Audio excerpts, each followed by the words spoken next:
नमस्कार, न्यूज 18 आप देख रहे हैं। आपके साथ मैं हूं कंचन डोगरा नेगी। आइए उत्तराखंड, यूपी तूफानी अंदाज में फटाफट आपके सामने खबरें रखते हैं। देश में कोरोना पॉजिटिव की संख्या 78,000 से ऊपर पहुंची। 24 घंटे में 134 मौतें हुई, 3,722 नए केस जुड़े। यूपी में 3,758 पहुंचा कोरोना पॉजिटिव का आंकड़ा, 86 की हुई मौत। प्रदेश में कोरोना मरीजों की संख्या पहुंची 75। देहरादून में मिले 3 नए कोरोना पॉजिटिव केस, तीनों अभी लौटे थे दिल्ली और मुंबई से। लखीमपुर खीरी में कोरोना पॉजिटिव के 9 नए केस आए सामने। मुंबई के धारावी से आए थे सभी मरीज। जिले में अब कोरोना के 10 एक्टिव मामले। कन्नौज में कोरोना के 4 नए केस आए सामने। जिले में कोरोना पॉजिटिव की संख्या हुई 16। 7 कोरोना पॉजिटिव ठीक होकर घर जा चुके हैं। संत कबीरनगर में एक और नया कोरोना पॉजिटिव मामला सामने आया है। जिले में कोरोना मरीजों की संख्या कुल 35 पहुंच गई है। महाराजगंज में 2 प्रवासी हुए कोरोना संक्रमित। दिल्ली और मुंबई से आए दोनों संक्रमित। जिले में मरीजों की संख्या पहुंची कुल 11।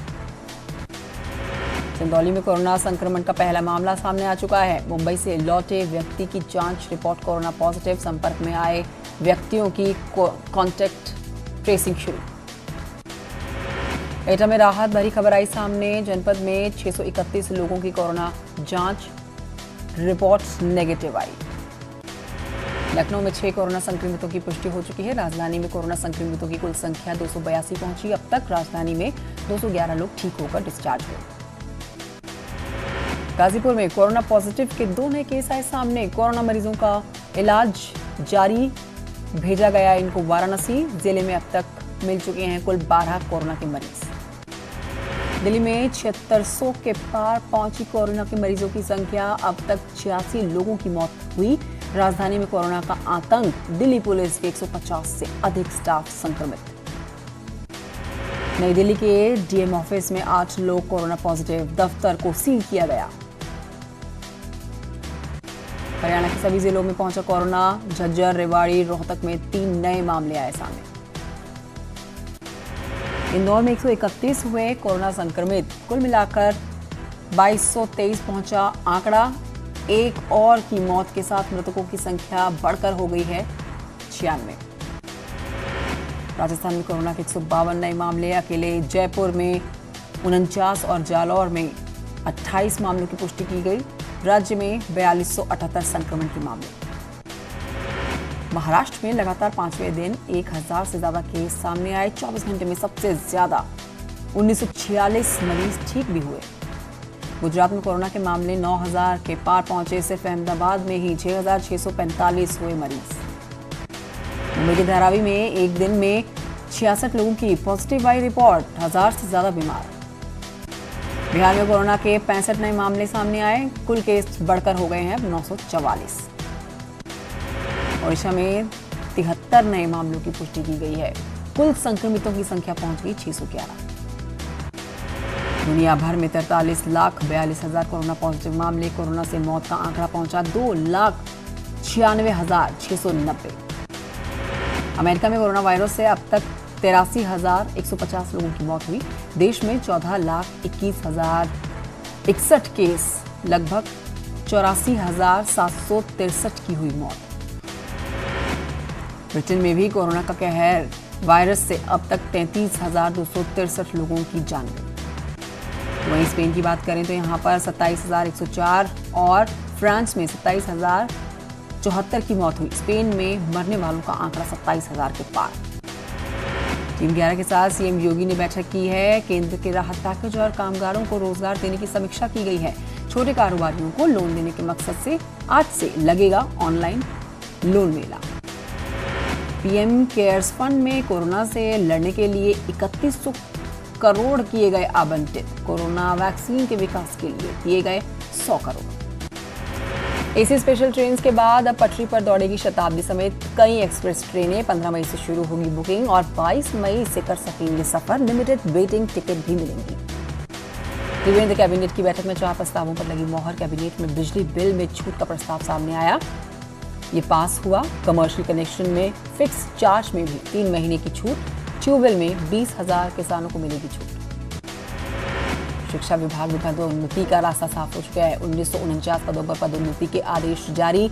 आर मीनाक्षी सुंदरम ने जारी किया आदेश। एलटी से प्रवक्ता पदों पर होनी है पदोन्नति।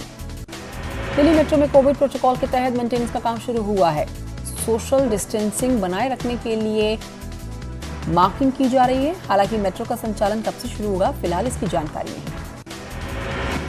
बिजनौर के जमीयत ए सदर अरशद मसूद ने प्रधानमंत्री नरेंद्र मोदी का शुक्रिया अदा किया। लोगों को कोरोना महामारी से जान बचाने के लिए वीडियो जारी कर धन्यवाद किया।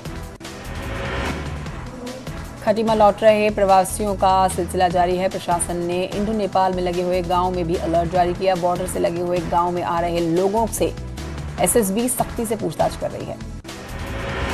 लॉकडाउन के चलते फूलों की खेती करने वाले किसानों को भारी नुकसान हुआ है। किसानों की माने तो मंदिरों के बंद होने के बाद शादी समेत अन्य समारोह में फूलों की मांग घटने के बाद नुकसान ही नुकसान हुआ। टिहरी में शिकायत मिलने पर कार्रवाई। ओवर रेटिंग एक्सपायरी डेट की मिली शिकायत। 30 लोगों को जारी किया गया नोटिस। 20 दुकानदारों के खिलाफ केस दर्ज हुए। पीलीभीत में पंखे से लटकता हुआ महिला का शव मिला है। सनसनी फैली इलाके में पत्नी को फंदे पर लटकता हुआ देख 5 माह की बच्ची को पड़ोसियों को देखकर पति फरार हुआ। पुलिस ने मौके पर पहुंचकर शव को कब्जे में लिया। मुजफ्फरनगर में पुलिस और बदमाशों के बीच मुठभेड़ हुई है। 2 बदमाश और 1 पुलिसकर्मी गोली लगने से घायल हुआ। 3 बदमाश गिरफ्तार हुए हैं। मौके से 2 तमंचे, 1 बाइक और गोकशी का सामान बरामद। सीतापुर में बाइक सवारों ने महिला को मारी है टक्कर। दवा लेकर घर जा रही महिला गंभीर रूप से घायल हुई, लखनऊ रेफर की गई। महिला के भाई ने ससुराल वालों पर दर्ज कराया केस। लखीमपुर खीरी में छेड़छाड़ और कमेंट करना एक युवक को भारी पड़ गया। महिलाओं ने बीच बाजार में जमकर उसे पीटा। सोशल मीडिया पर वीडियो हुआ वायरल। मध्य प्रदेश के गुना में देर रात कंटेनर और बस के बीच में जोरदार टक्कर होती है। 8 मजदूरों की मौके पर दर्दनाक मौत। 55 मजदूर घायल होते हैं। मरने वाले मजदूर यूपी के रहने वाले। मुजफ्फरनगर में रोडवेज बस ने पैदल चल रहे मजदूरों को कुचल दिया है। 6 लोगों की मौके पर मौत हो गई है। 2 घायल गंभीर हालत में मेरठ रेफर किए गए। सीएम योगी ने मृतकों के परिजनों को और घायलों के लोगों को मुआवजे का ऐलान किया। सीतापुर में जमीन विवाद को लेकर 2 पक्ष आपस में भिड़ गए। फायरिंग के साथ ही दोनों और एक दूसरे पर फेंके गए देशी बम और हमले में महिला समेत 3 लोग घायल हुए हैं। 4 लोगों के खिलाफ मुकदमा दर्ज हुआ। महाराजगंज के भारत नेपाल सीमा पर क्वारंटीन किए गए 493 नेपाली नागरिकों ने पूरी की अपनी अवधि। सभी को नेपाली प्रशासन से बात कर भेजा गया नेपाल। मौके पर दोनों देशों के प्रतिनिधि समेत तमाम लोग मौजूद। मथुरा में लॉकडाउन के बीच में हथनी फूलकली ने पूरे किए 8 साल। वाइल्ड लाइफ एसओएस के डायरेक्टर कंजर्वेशन प्रोजेक्ट्स बेजुराज एमवी ने जताई खुशी। साथ ही उत्तर प्रदेश वन विभाग का जताया आभार। हरदोई के मल्लावा में लॉकडाउन तोड़ने से मना करने पर पुलिस पर हमला। चौकी इंचार्ज पर बरसाए पत्थर, कई सिपाही घायल। प्रतापगढ़ में दबंगों की करतूत आई सामने। गाड़ी से धूल उड़ने पर गोली मारकर हत्या कर दी। फायरिंग में 2 लोग घायल। इलाके में तनाव। मुरादाबाद के मेनाठेर इलाके में एनकाउंटर। 10,000 का इनामी घायल, 1 बदमाश फरार। सहारनपुर में हरियाणा यूपी बॉर्डर पर लगा जाम। बिहार के कामगारों ने बिहार सरकार के खिलाफ नारेबाजी की। मौके पर पहुंचे एसपी देहात ने कामगारों को समझाकर शेल्टर होम भिजवाया। तेज रफ्तार टेम्पो ने एक्टिवा सवार डॉक्टर और उसकी पत्नी को मारी टक्कर। इसके बाद ही टेम्पो सवार दबंगों ने डॉक्टर पर हथियारों से फायरिंग करते हुए जमकर पथराव भी किया। पूरी घटना का लाइव वीडियो वायरल हुआ। कानपुर देहात में रफ्तार का कहर देखा गया। 2 ट्रकों की आपस में जोरदार भिड़ंत हो गई। हादसे में 2 की मौत, 40 घायल। अकबरपुर कोतवाली इलाके की घटना। बलरामपुर में तेंदुए ने हमला कर 9 लोगों को घायल कर दिया। वन विभाग की टीम तेंदुए को पकड़ने में जुटी है। मथुरा में पुलिस ने मानवता की मिसाल पेश की है। अंतिम संस्कार करने में असमर्थ परिवार को मुहैया कराई सामग्री। परिवार वालों ने पुलिस का आभार जताया। टैक्स बढ़ाने के खिलाफ शराब कारोबारियों ने 15 मई से दुकान बंद रखने का फैसला का ऐलान कर दिया है। आबकारी विभाग के खबरों पर न्यूज़ 18 के सवालों से बचते हुए आबकारी आयुक्त नजर आए। सीएम के खिलाफ अफवाह फैलाने के मामले में अब तक 4 लोगों की गिरफ्तारी हुई। कल सभी आरोपियों की कोर्ट में पेशी होगी। सोशल मीडिया में सभी ने फैलाई थी अफवाह।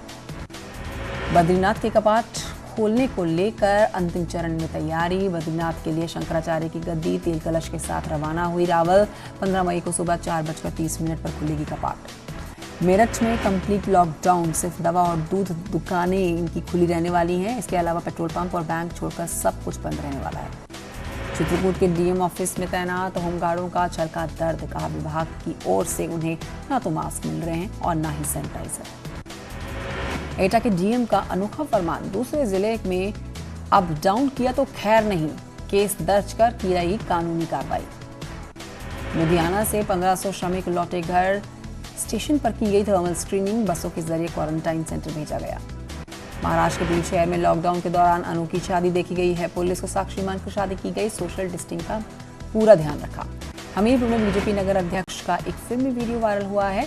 राठ नगर अध्यक्ष रविंद्र शर्मा गब्बर की भूमिका निभाते हुए नजर आए, कोरोना से बचने की नसीहत दे रहे हैं। लॉकडाउन के चलते दूसरे राज्यों में फंसे हुए लोगों की वापसी, पंजाब में लगातार बढ़ते मामलों के बाद लोग वापसी के लिए सरकार से लगा रहे थे गुहार। भदोही में जिला अस्पताल में प्रवासियों के 2 पक्षों में मारपीट और वीडियो इसका हुआ वायरल। थर्मल स्क्रीनिंग कराने आई थी बड़ी संख्या में प्रवासी, मौके से पुलिस रही नदारद। आगरा में ब्रीफ केस बना बच्चे की सवारी, ब्रीफ केस पर सोता नजर आया बच्चा, वीडियो हुआ वायरल। आगरा में 2 पक्षों के बीच में जमकर पथराव हुआ है। मनरेगा में काम करने वाले लोगों के बीच में विवाद बढ़ा, पथराव का वीडियो सोशल मीडिया पर वायरल हुआ। जून 2021 तक डीए फ्रीज करने के बाद अन्य भत्तों को भी खत्म करने की सुगबुगाहट हुई तेज। कर्मचारियों के यूनियन ने कहा है कि अगर ऐसा हुआ तो आंदोलन के लिए सरकार तैयार रहे। देर रात रामनगर में हाथी ने कार पर हमला कर डाला, जान बचाकर भागे कार सवार। हाथी ने हमले में कार को पूरी तरह से क्षतिग्रस्त कर दिया। रुद्रप्रयाग में 15 मई से शराब की दुकान बंद करेंगे कारोबारी। विभाग ने कोरोना टेस्ट के चलते कारोबारी इनसे नाराज आ रहे हैं। उत्तरकाशी लॉकडाउन के दौरान एक्शन में पुलिस, लॉकडाउन तोड़ने अफवाह फैलाने पर एक्शन। पुरोला, मोरी, बडकोट में दर्ज हुए ज्यादा केस। हल्द्वानी में कैंसर मरीजों को मिली बड़ी राहत, इलाज कराने पहुंच रहे Swami Ram cancer institute. Radiotherapy, chemotherapy के लिए नहीं जा रही दिल्ली मुंबई। खटीमा में ई रिक्शा चालकों की प्रशासन से अपील, परिवार की स्थिति को देखते हुए सड़कों पर उतारने की कर रहे हैं मांग। हरदोई में गैंगरेप और ब्लैकमेलिंग की शिकार महिला ने एसपी से मदद की गुहार लगाई है। मामला दर्ज होने के बाद भी स्थानीय पुलिस नहीं कर रही कार्रवाई, दबंग लगातार कर रहे हैं परेशान। बदायूं में कुएं से मिट्टी निकालने के दौरान हादसा हुआ है, 4 लोग दबे हैं। स्थानीय लोगों ने 3 को जिंदा निकाला है, एक व्यक्ति की मौके पर हुई मौत। रामपुर की सड़कों पर बाइक से घूमे डीएम, लॉकडाउन के दौरान हालात का जायजा उन्होंने लिया, लोगों से मास्क पहनने और बेवजह घर से बाहर नहीं निकलने की अपील भी की। संभल में पुलिस और बदमाशों के बीच में मुठभेड़ हुई है, एक बदमाश को लगी है गोली, साथ ही भागने से एक कामयाब हो गया है और एक पुलिसकर्मी यहां पर घायल भी हुआ है। कानपुर के बर्रा थाना क्षेत्र इलाके में दबंग को सिगरेट के पैसे ना देना एक युवक को इतना भारी पड़ गया कि दबंगों ने युवक की जमकर पिटाई कर डाली। बुंदेलखंड में कोरोना का ग्राफ लगातार बढ़ता जा रहा है। प्रशासन ने सभी हॉटस्पॉट जोन में लोगों की आवाजाही पर कड़ी पाबंदी लगा दी। उन्नाव में केमिको टेक्निकल फैक्ट्री के श्रमिक हादसे में उसकी मौत हो गई है। परिजनों ने फैक्ट्री गेट पर ही शव रखकर मुआवजे की मांग की है। सिद्धार्थनगर के हल्लौर में बने थर्मल स्क्रीनिंग सेंटर का डीएम ने निरीक्षण किया, साथ ही प्रदेशों से आए हुए प्रवासी मजदूरों की थर्मल स्क्रीनिंग करने की हिदायत दी। लॉकडाउन की वजह से भदोही का कालीन उद्योग पर बड़ा असर पड़ा, हजारों करोड़ों का नुकसान उद्योग का हो चुका है। बुनकरों का बड़े पैमाने पर भदोही से पलायन हुआ। संभल में उधार के रुपए मांगना एक लड़के को महंगा पड़ गया। रुपए मांगने पर कई आरोपियों ने लड़के को बुरी तरह से पीटा। बागपत के लॉइंगांव में 5000 मास्क बांटने पर सीएम ऑफिस में ट्वीट कर एनएसएस के काम की सराहना की। गुजरात में फंसे हुए यूपी के मजदूरों का ट्रेन से लगातार कासगंज रेलवे स्टेशन पहुंचना जारी है। 1639 प्रवासी मजदूरों को कासगंज रेलवे स्टेशन लेकर ट्रेन पहुंची। बहराइच में एक युवक की करंट लगने से मौत हो गई है। पुलिस ने शव को पोस्टमार्टम के लिए भेजा। एटा थाना पुलिस का अमानवीय चेहरा सामने आया है। प्रवासी मजदूर का शव घंटों सड़क पर पड़ा रहा, लेकिन सूचना के बाद भी मौके पर नहीं पहुंची एटा थाना पुलिस। फतेहपुर में सब्जी विक्रेताओं को पास जारी करने का फैसला लिया गया है। इसके साथ ही थोक सब्जी मंडी के खुलने के समय में बदलाव हुआ। थाना मांड पुलिस को मिली बड़ी सफलता। यमुना एक्सप्रेस वे पर पकड़ी 8 लाख की शराब। पीलीभीत के पूरनपुर कोतवाली में पुलिस गिरफ्त से आरोपी को भागना पड़ा। भारी पुलिस ने जमकर पीटा। मेरठ में कोरोना के 8 नए केस आने से हड़कंप मच गया है। इन 8 केसों को मिलाकर कोरोना पॉजिटिव मरीजों का आंकड़ा बढ़कर 270 हो गया। प्रतापगढ़ में अजीबोगरीब मामला, मुर्दे के ऊपर हत्या के प्रयास का मुकदमा दर्ज। उन्नाव में आज 15 पुलिस कर्मियों को क्वारंटीन किया गया है। कोरोना पॉजिटिव के संपर्क में आने के बाद सभी को क्वारंटीन किया गया। और मऊ में जिले में लॉकडाउन का नियम तोड़ने पर आइसक्रीम फैक्ट्री का संचालन पर कार्रवाई की गई है। बड़ी मात्रा में आइसक्रीम 6 फ्रीजर को जब्त किया गया। यूपी उत्तराखंड तूफानी अंदाज में फटाफट खबरें देखने के बाद एक छोटे से ब्रेक के लिए हम यहां पर रुक रहे हैं, जल्द लौटेंगे।